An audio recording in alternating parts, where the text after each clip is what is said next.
I don't know about you, but I really enjoy getting older because you get to sit back and watch other generations rise up and become on fire and just willing to speak the truth and stand for what is right.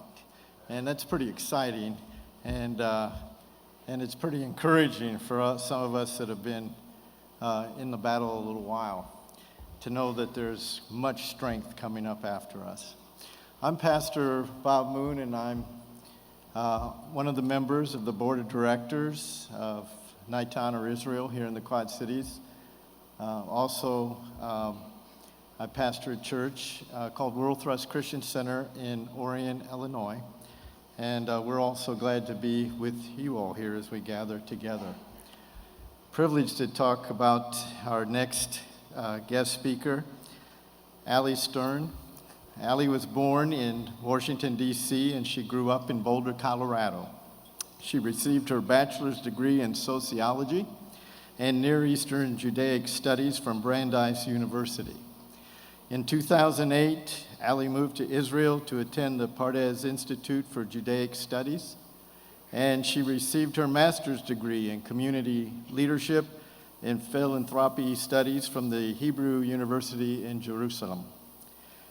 Allie served as the International Resource Development Coordinator for Maslin, the Sexual Assault and Domestic Violence Center at Beersheba.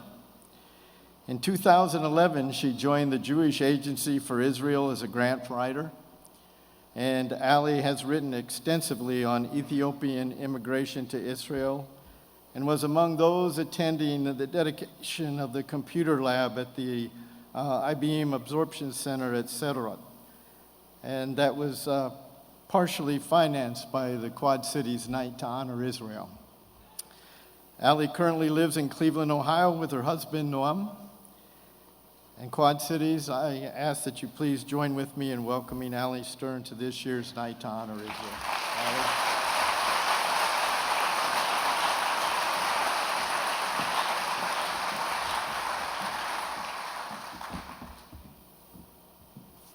Shalom and good evening.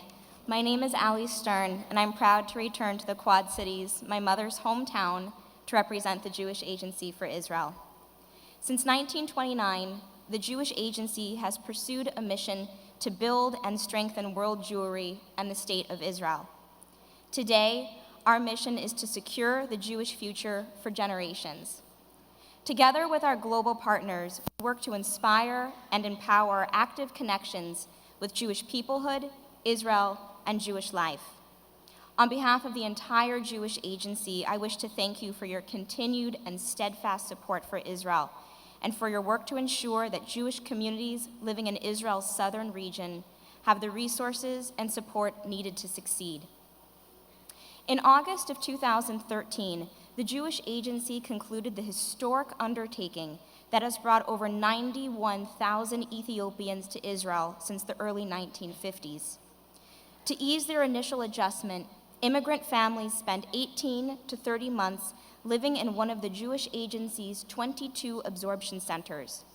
We provide a wealth of educational and cultural programming to help immigrant families become successful Israeli citizens, including social welfare services, intensive Hebrew language classes, and vocational training. Today, nearly 130,000 Ethiopian Jews are living in Israel. As of September 2014, 6,500 Ethiopian children and adults were living in an Ethiopian absorption center provided by the Jewish Agency, including those centers generously supported by the Quad Cities Association of Evangelicals, Christians United for Israel, and the Night to Honor Israel Committee.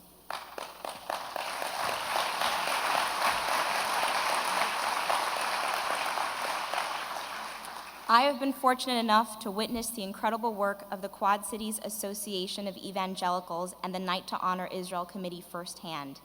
And I am here to tell you that your support is making a profound difference in the lives of hundreds of Ethiopian youth living in Israel's embattled southern communities. In 2009, my husband Noam and I fulfilled our dream to live in Israel and moved to Beersheba, the capital of the Negev.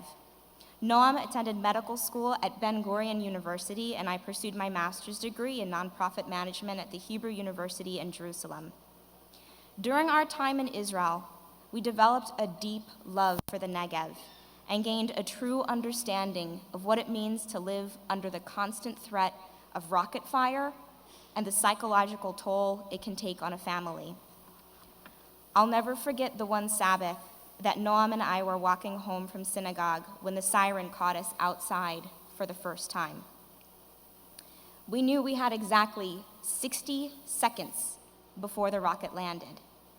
We found a crawl space underneath a building, and Noam shielded me with his body. We covered our heads and waited until we heard the blessed boom of the Iron Dome. Then there was the time Noam was working in the labor and delivery unit at the hospital when the siren sounded. He and the other doctors quickly rounded up the patients and their families and herded them into the hospital bomb shelter. Jewish, Christian, and Arab patients all sat huddled together because when the rockets come, they don't discriminate against race, religion, color, or creed. Another time I was at an event for Jewish women in business. The conference hall was full when the siren went off. We knew there wasn't a bomb shelter in the building that could fit all of us. I sat trapped in an auditorium like this with 200 other women. Strangers held hands and started to pray as the sirens wailed. My experience in Beersheba inspired me to dedicate myself to working for Israel's security. In 2012, I joined the Jewish Agency's development team. A few months after starting my new job, my husband went to participate in a 2-month medical service trip in Ethiopia. I began writing extensively about Ethiopian immigration and our concluding activities in Gondar province. Shortly after Noam arrived in Ethiopia, he ran into a group of young Israelis who were volunteering at the Jewish Agency's community center in Gondar. They invited Noam to see the center for himself. When Noam called me from Gondar, I said, "I can't believe you're at the community center. I'm working on that project right now." At the same time, I get an email from my mother, Maxine Brand, who sang Hatikva with Cheryl Hassel-Bennett in 2012's Night to Honor Israel event. She tells me the Jewish Federation of the Quad Cities heard that she'll be in Israel for Noam's graduation, and they want her to attend a dedication ceremony for the computer lab at the IBEAM Absorption Center. She asked me, "Have you heard about this computer lab?" To which I responded, "Yeah, Mom, I wrote the proposal to fund that project." In a bizarre twist of fate, or perhaps divine intervention, my work at the Jewish Agency quickly became a family affair. 3 days before my husband's graduation from medical school, my family traveled to Sderot to see the fruits of your generosity. As of September 2014, 345 children and families call IBEAM home, with more families transitioning into permanent housing every month.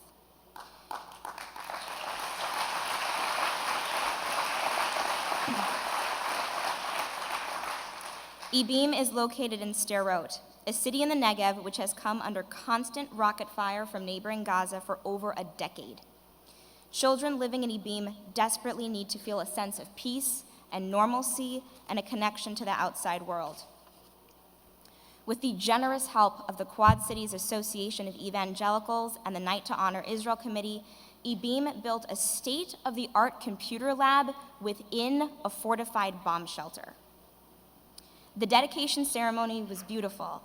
Dozens of children filled the community center, anxiously awaiting to see the new lab. Today, the computer lab is the most heavily used room at IBEAM. During our time at IBEAM, we also learned about other projects funded by your generous financial support, from bomb shelter renovations in Kiryat Gat to underground hospitals that have been constructed to keep Israelis safe during periods of terror. Sadly, this summer, we all witnessed how necessary these bomb shelters and fortified spaces are to the safety and survival of Israel's children and families, as nearly 4,000 rockets were launched from Gaza during Operation Protective Edge. At this very moment, Jews from around the world, and especially in France and Ukraine, are fleeing swelling tides of anti-Semitism and violence, and they are seeking a new life in the only safe haven that exists in this world for the Jewish people, Israel. Global immigration to Israel is up 55%. While there may have been 4,000 rockets fired at Israel this summer, 4,500 Jews from around the world declared Israel as their home during these same summer months. With the influx of rockets being outnumbered by the number of immigrants, the Jewish people are defeating Hamas by our will to survive and to thrive, and by declaring to the world in a powerful and affirmative message that we are here to stay and that our dream to come home is eternal and everlasting.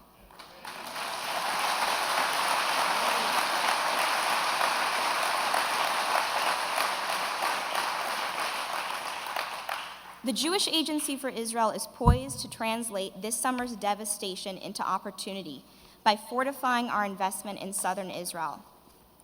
I'd like to tell you about a special community located in the heart of Beersheba that needs your support. The Ye'elim Absorption Center serves 400 families, including 130 children, from 17 different countries, including Tunisia, Yemen, Ukraine, and Cuba. During Operation Protective Edge, these new immigrants were forced to adapt to the special challenges of heightened security measures, including the fear and anxiety brought by the sound of the air raid sirens and feelings of isolation due to prolonged stays in bomb shelters. The Lozano Garzon family made Aliyah from Colombia this past January and live at Ye'elim with their 3 children. When asked about their experience at Ye'elim, the Lozano Garzon family said, "Our hands can't hold everything we have received. Ye'elim gives us every type of support, physical and emotional. We feel safe here and confident in our decision to move here. Israel has the best defense system, which is God."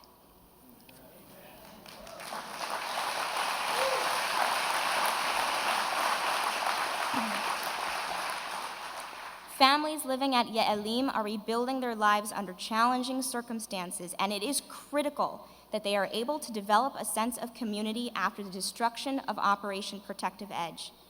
It is our hope that these brave families are able to be provided with a safe environment where they can create a supportive network of fellow immigrants who have a strong desire to help rebuild Israel's southern region.